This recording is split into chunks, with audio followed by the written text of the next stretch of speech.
Chad, for just the fifth time ever, all number 1 and number 2 seeds have advanced through the first weekend of the NCAA tournament. And it's been a fun tournament, even though we've seen mostly chalk. And even the teams that were seeded low did win their conference tournament, like NC State, for instance. But maybe now on the national stage, the big stage of the Sweet 16, do we actually make up our mind on the villains, not just the hero, but the villains of college basketball? Yeah, I mean, I think so. In terms of villains, there's a clear-cut team that I want to talk about. Hutton, I know you're going to talk about a certain player also. I think to recap this NCAA tournament so far, this tournament has been pretty close to perfect in that you had Oakland and Yale. And it's not just Oakland winning as a 14 seed. It's Oakland slaying mighty Kentucky as the 14 seed. Goliath down again. The big-time program, the Blue Blood, goes down in round 1. And a dude, Jack Golke, that everybody jokes, looks like he's going to be running an Enterprise rental car here in the next 2 years. That just torches Kentucky in that game. It's exactly what we want to see, right? It's what we want to see in the first round of the NCAA tournament. Yale beats Auburn in the first round. Greg Sankey runs his mouth about, hey, these automatic qualifiers, we need to reevaluate this. And then 2 of his big dogs go down to automatic qualifiers. It's perfect sweet justice in that first round. And it's the most democratic of tournaments and sporting events in our country. It's perfect. But then we get to the second weekend, Hutton, and what do we want? We want Goliath. We want big-time programs. The ratings show that. We want big-time players. Especially the Final Four. And having those 1s and 2 seeds, fifth time ever that it's happened where all of them advance past the first weekend, it's exactly what we want. So what was the most watched first weekend in NCAA tournament history, I think is going to carry that momentum starting tonight in the Sweet 16 and Elite 8 because so many big-time programs are left as number 1 and number 2 seeds. And UConn remains the favorite as they go for another championship. And now we get to see the coach for UConn in Hurley, who's been chirping back at fans. Does that happen on a neutral floor like we saw whenever UConn went on the road? And if it does, that plays into what we all want too. We want a villain. I mean, let's go back in history too, and I'm not going to go too far back. I'm not going to go, John Wooden era UCLA back. But let's go back and look at a quick retelling of villains in college basketball history. 80s, great time for college basketball. In one of the biggest moments of the 80s, Villanova and Ed Pinckney defeated Georgetown.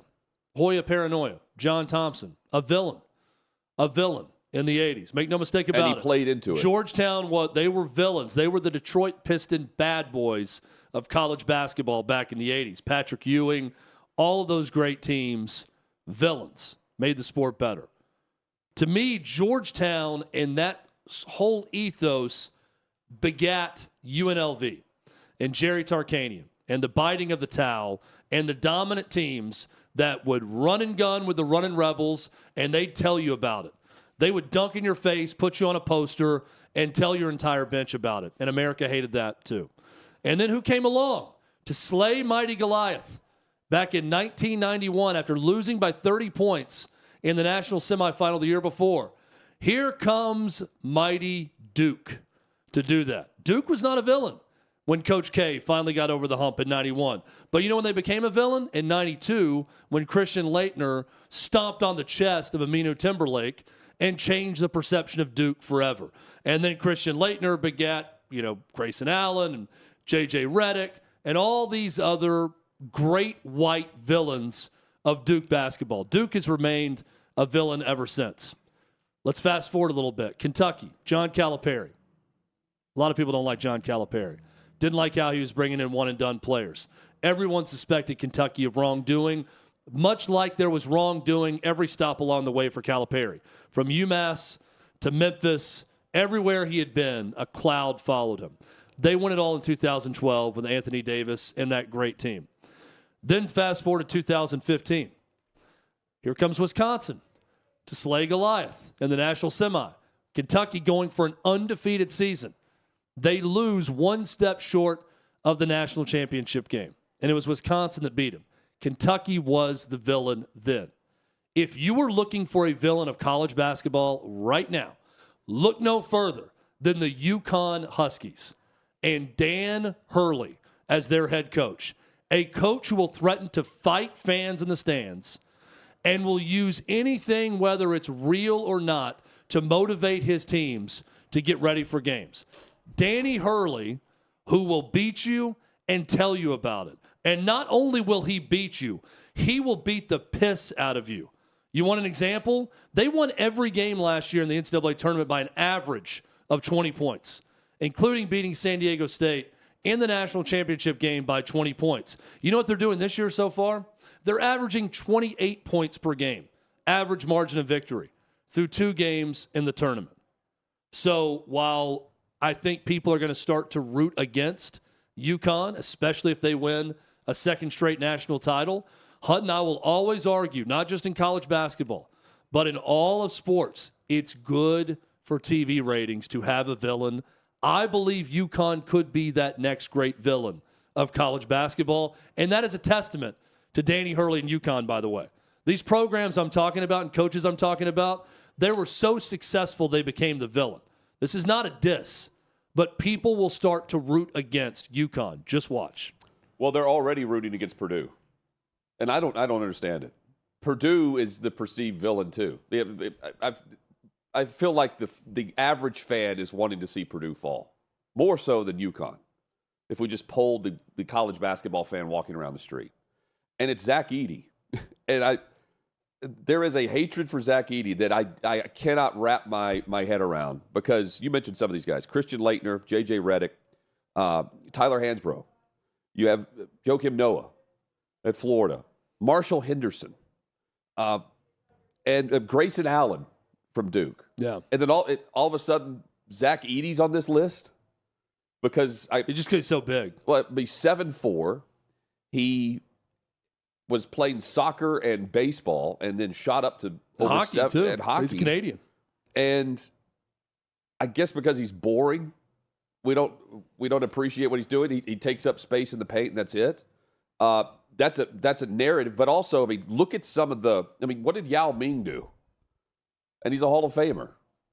Like, I don't get the perception meeting the reality, because by all accounts, this is a nice guy. The media that covers him on a daily basis really enjoys him. And oh, by the way, he came back to play in college and he didn't transfer. But yet he's hated in the NIL era for doing, I guess, what everyone would stand on a soapbox and scream, saying, we want our old college ways back. I don't think anybody's hating Purdue. I think they hate Edey. I think you nailed it on Edey. I think people do hate Edey. But they loved it when Purdue dropped last year. And I think people love the Cinderella story regardless. But I think people also love a redemption story. I remember Virginia, people loving it when Maryland, Baltimore County, and this is not that, UMBC beat them. Way different. And then Virginia came back the next year and won it, and everybody was rooting for them. I think people are rooting for Purdue. And Virginia had a different story where they were down to 12 and came back and won a game in the tournament. They were trailing in the opening round game again, and came back and won that game. Purdue's made it look easy so far. Playing tomorrow against Gonzaga, the country's with Gonzaga, right?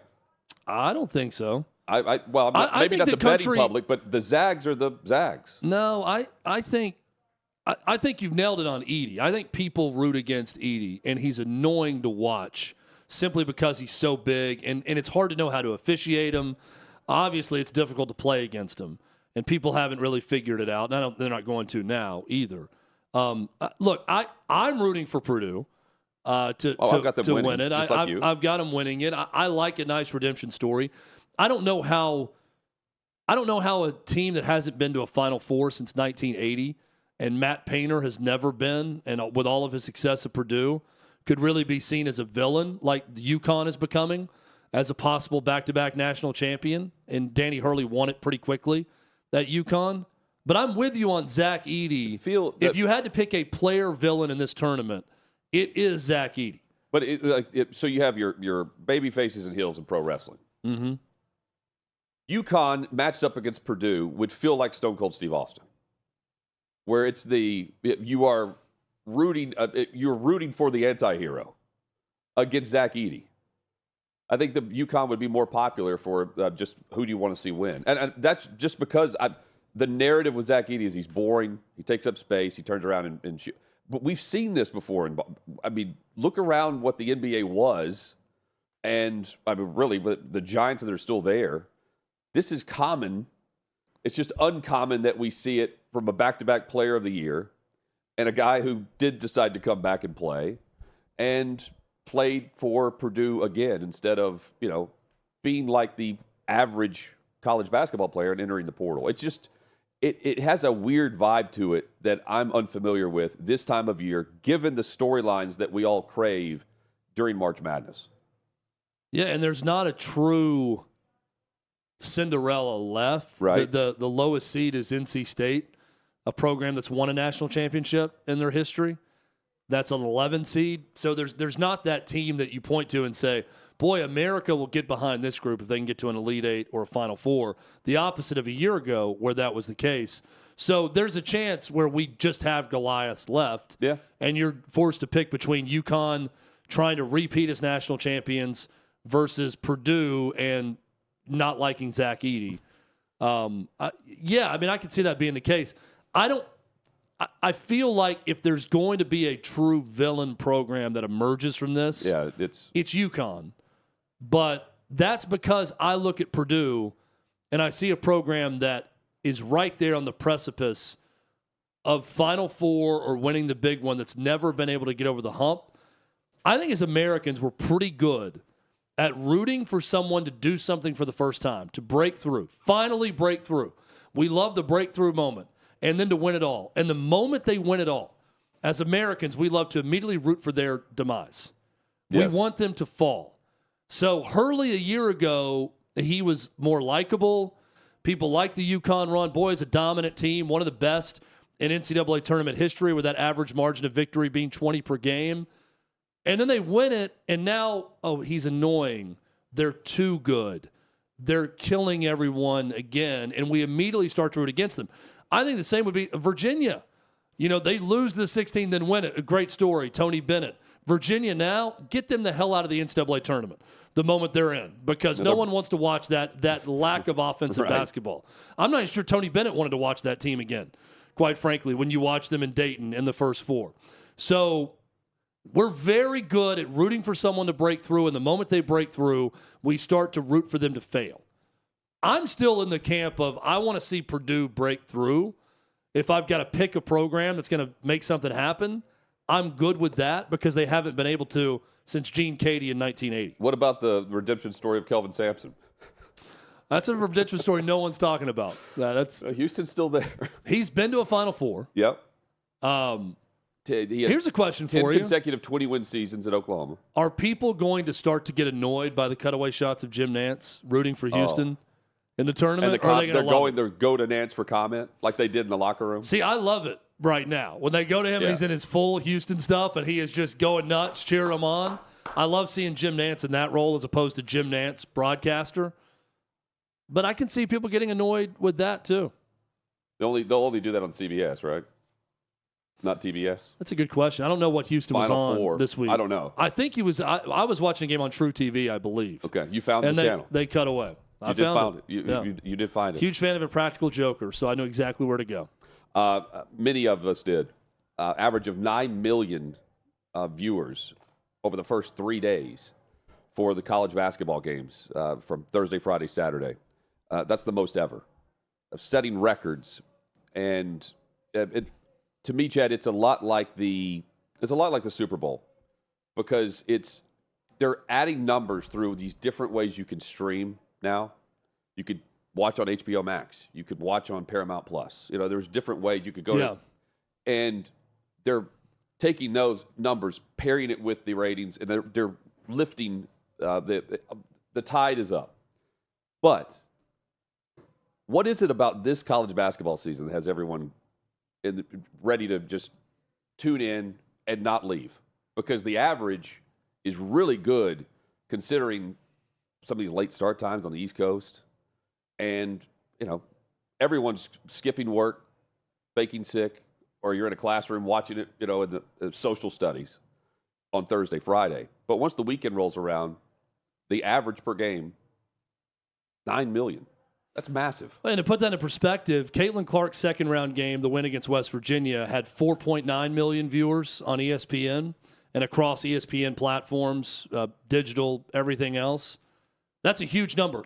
I would argue that's definitely the biggest second-round NCAA women's tournament game ever, ratings-wise. Probably will be the biggest game ever because I think Caitlin Clark's a unicorn. She's a 1-1. It's not going to happen again.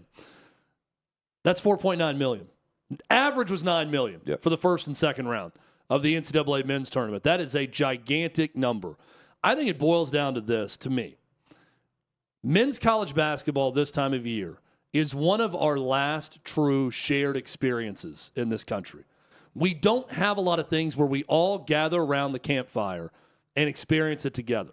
We all gather around television, sports bars, our phones, our tablets, whatever it is, wherever you watch, we gather around this time of year to watch college basketball games. And there's not a lot of moments like that anymore. And so I think regardless of coaching celebrities, big-time stars, a lack of a Zion Williamson type transcendent talent that's playing in the game, doesn't matter because people like to get around at the same time knowing everyone else is watching a big game or watching games at once and experience it together. And this is one of the last, really the few things that we still have that everyone does that. And what we have with this is a bracket. Everyone's filling out a bracket. That helps. Everyone in the office, even if you haven't watched a college basketball game, even if your wife at home doesn't care a thing about sports, you can have the kids fill out a bracket. She'll fill out a bracket. Everyone's My 4-year-old involved filled out in a bracket, had Colgate in the national championship, so she was very upset when they you lost that first-round game. Didn't Evie fill out the bracket and she took every favorite for the most part? She's got to be feeling great. She took the favorites. Yeah, she's doing well. I think she's in second place in her family bracket right now. Dan, to you? Yeah, well, she had to eventually pick ones, which got to the Final Four. She had all 4 ones and the Final Four, and then had to pick the that. family bracket? No, I'm in dead last. Okay. Dead I would last, be too. Thank I would you. be too. Thank you for reminding me of that. But yeah, okay. Dead last. See, I picked upsets.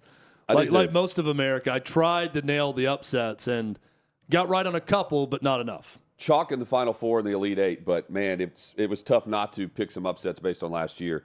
Dan Wetzel, a good column at Yahoo, where he says, hey, that this tournament, when you see what is played out right now, right size, right mix, right blend year after year. That's how he wrote this, one of the centerpieces of the column. And Chad, just like you said, no massive names in this tournament, but yet all we hear about is the expansion. I do wonder, all the talk about 68 teams and where they'll go, more than 80 is what they want. We'll still be invested in this because of the bracket, right?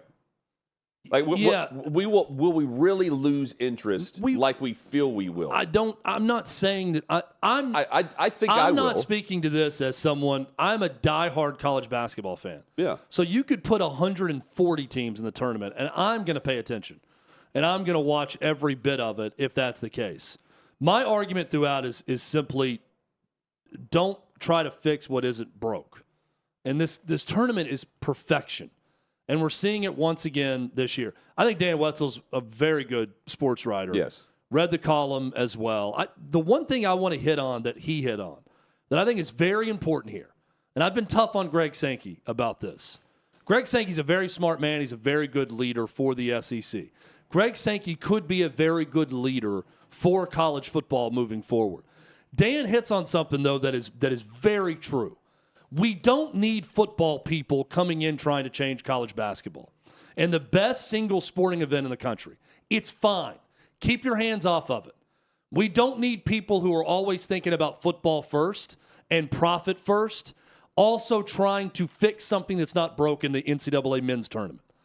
And I think that's the fundamental thing I took away from Dan's column, and he's right about. Greg Sankey can work the college football playoff. He can work SEC and Big Ten and all that's going on with that and understand the future of the college football business. This is not something that needs to be messed with. And when you get people that are only concerned with profit and understand how football works that are trying to dip their hands into this, I think you get problems. And that's why Greg Sankey, quite frankly, bit off more than he can chew and said some pretty dumb things where he looks stupid now. Yeah, and they're trying to keep the structure of the NCAA. That's the NCAA owned. This is a $1 billion tournament. Yeah. If they lose the brands of college football to their own league, if they branch off to a super conference, they're going to make that up through their next TV rights contract by expanding the tournament, right? That would be my theory. Charlie Baker's the first guy that I heard go on the record and say this. Like, oh, it's perfect, so if we consider it, it's like, don't consider it then if it's perfect. Well, that's something I won't watch. If the Big Ten and the SEC and whoever else decide we're going to have our own basketball tournament, I don't care about that. Well, but if they're a part of the overall tournament, that's when Sankey's coming in with these automatic bids and qualifiers and all that other stuff. But, you get 73 teams in the 6 major conferences, counting the Big East, in basketball. Next year, 5 major conferences. You'll have 76 teams that are eligible. And you'll have 43 bids, roughly, in this tournament. And that's what you can expect moving forward based on what we see. So the arguments about, the smaller guys don't have a chance, go look at Indiana State. We're crying for them. Don't buy into that argument. Because, if you want basketball people running basketball, who's running the NCAA tournament bracket committee? A bunch of leaders for universities that probably don't know much about the sport either. They're just going by the algorithm and the computers. But that's why you expand, and there's just more money piling in. And they're also, I hate. What are the networks like behind the scenes with this? Because ESPN is now allowed to license out games, extra games that they're going to add to the college football playoff. Are they building the same structure for this? For the streaming aspect of what this could be early in the tournament? Again, it's just a money grab for something that should not be messed with. And I don't think it's just Greg Sankey, because Charlie Baker, he's also in the mix in this. And he's going to be told what to do. And I think Sankey, in many ways, is doing that too through the networks. Well, and Greg Sankey's job is to look out for the SEC. So whatever gets the SEC more bids, more exposure, more money, he's going to advocate for those things. So it's difficult to listen to him on things like this when you know that. Because Greg Sankey is not looking out for what's good for college basketball or what's good for the NCAA tournament. Greg Sankey, knowing ESPN especially, or networks the way that he does, knowing his own conference, is looking out for what helps his soon-to-be 16-member institutions the most. So his argument is looking through that lens and that perspective. You got to take a forest and not a tree approach to how you view it. If you're really going to be in the business of making something the best it can be, you can't look at it through a microscopic lens of my conference, my money, my teams, those things. You got to look at it big picture. And the big picture is all those numbers that Hutton referenced. Yeah. With the ratings this weekend, with the storylines we get behind, with the ability, the meritocracy to allow an Oakland and Rochester, Michigan to beat the Kentucky Wildcats, to even have that opportunity in a tournament like this, on a national stage like that, in a primetime night game the way they did on a Thursday night. It's all just so perfect.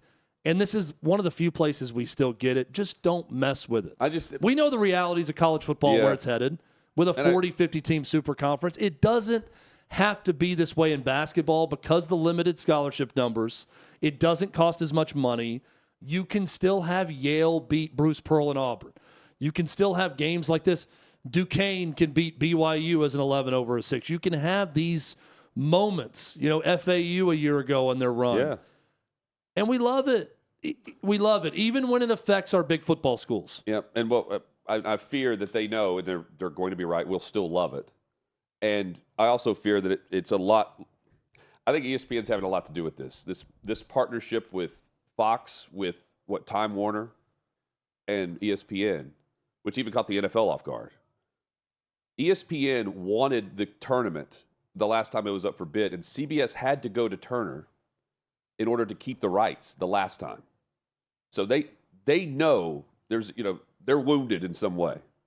And this, I do feel like a lot of the networks want to keep the premium content on the network so that they continue to have the pay for the cable structure, right? Where even if you don't want ESPN, you're still paying for ESPN on your cable bill.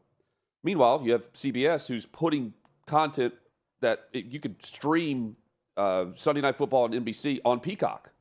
You don't have to have a cable bill in order to watch that. I think there's a lot of discussion or just demands behind the scenes to load up whenever this contract comes up, and then you own everything. If the NCAA, if you don't have the tournament, and it's more like the playoff, that is detrimental. I would rather expand and keep it under the same umbrella than see it go the way of the college football playoff. Well, there's no compromises coming from the SEC and Big Ten. We know that. They're going to steamroll everything because they have all the power. And they've done that with the ACC and Big 12 recently. How many did we say would get in on the if they went with the top 50 net rankings? It was like 13 teams from the SEC. It was 12 or 13 like automatic top 50 net that would be in the tournament if they expand past 80. Well, here's the thing. We know, looking at the way football has gone, that the SEC and Big Ten, they have all the cards. Yes. They have all the power. They're going to try to steamroll everyone.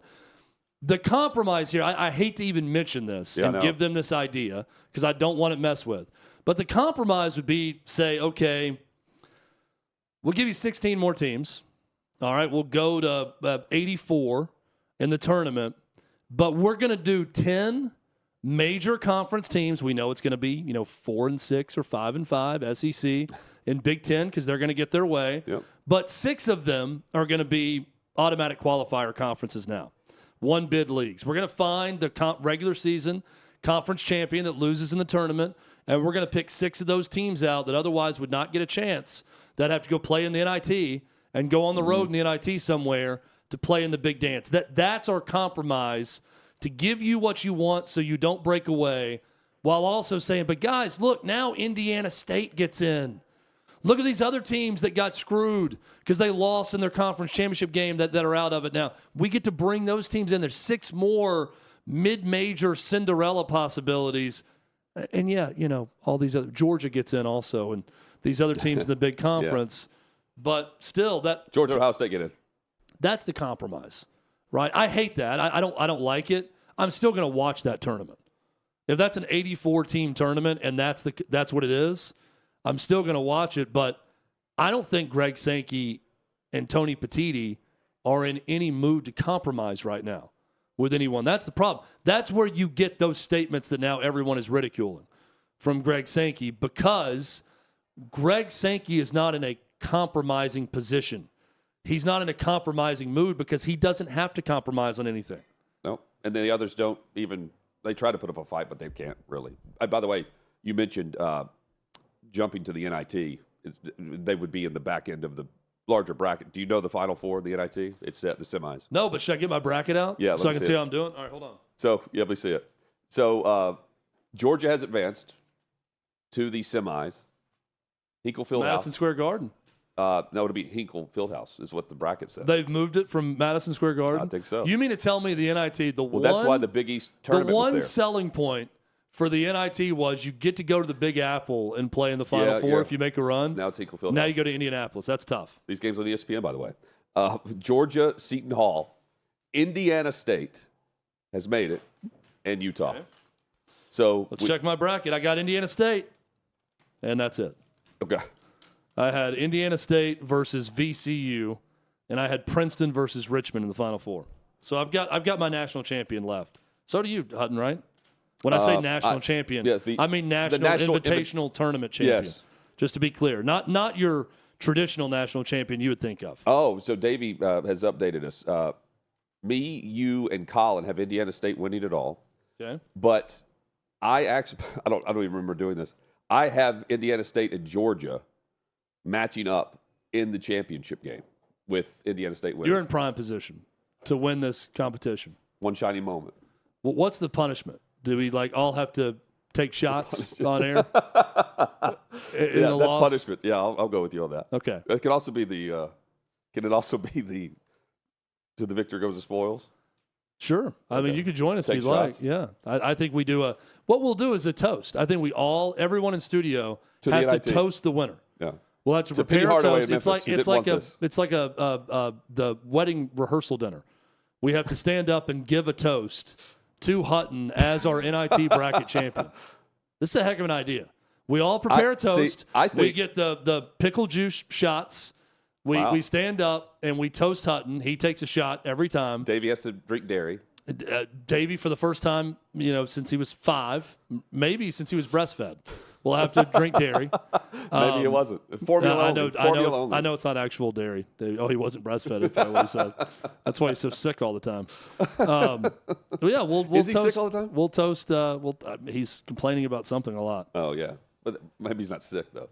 Well, yeah, he's like sickly. Yeah, he's saying it's true. He's like, yeah, it's true. It's true. More sickly than anything. Tonight. This has legs. You know what else we need to do? Colin and I were talking about this today. They have giant beer pong in the beer garden here. Yeah, we need to do that. And I was watching people play, and I'm like, this looks like fun. Yeah. And we need to get a camera out there, and that can be some good break content for us. Yeah, that's great. Let's do it. It's everybody here in studio playing each other. Let's do it.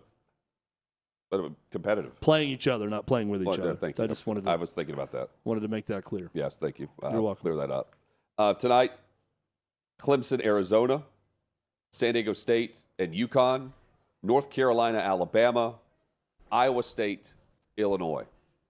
Of the 1 or 2 seeds playing tonight, I look at Carolina as the most likely upset. Yes. Most likely.